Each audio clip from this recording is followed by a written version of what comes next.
একটা নিউজ পাই, শান্তা ফারজানা, আমি যে কোনো একজন শহীদের বাইরের মাধ্যমে নিউজ পাই উনি মশাল মিছিল করবে।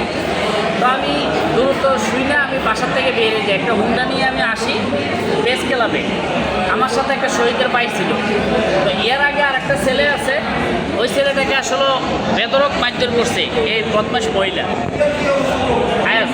তো বদমাশ মহিলা ছেলেটাকে বেদরক মারধর করছে। আপনারা জানেন ছেলেটার ওরা মৃত ভেবে ওরা ফলায় রাখছিল। তা আমি আসার পরে এখানে মহিলাকে আমি প্রথম পুলিশকে অবগত করি, এই বাংলাদেশ যে পুলিশ, যাতে আমরা আইনের প্রতি শ্রদ্ধাশীল, আমরা আইনেরকে রেসপেক্ট করি।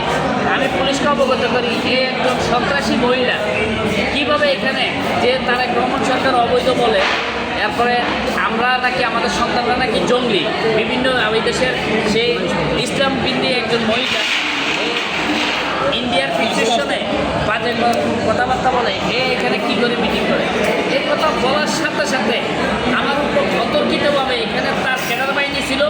আপনারা বিভিন্ন মিডিয়াতে দেখছেন, আমি যদি দৌড়ে যদি না যেতাম আমাকে কাউকে মেরে ফেলত।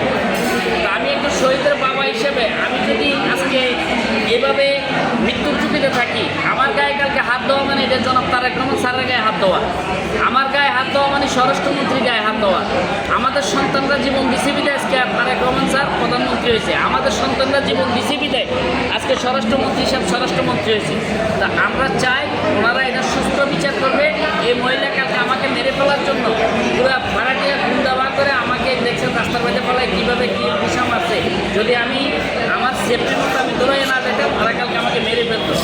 তো আমি বাংলাদেশ সরকার স্বরাষ্ট্রমন্ত্রী স্যারকে বলবো, আমাদের দেশের গর্ব জনাব তারেক রহমান স্যারকে বলবো, উনি যেন এটা সুস্থ একটা বিচার করে, এই মহিলার যেন কঠিন তো কঠিন সাজা হয়। এর জন্য এই মহিলা তারেক রহমান স্যারকে নিয়ে দেশের একজন রানিং প্রাইম মিনিস্টারকে উনি আজে বাজেভাবে গালিগালাজ করছে, অবৈধ সরকার, এবং কি আমাদের রাষ্ট্রপতি জিয়াউর রহমান স্যারকে নিয়ে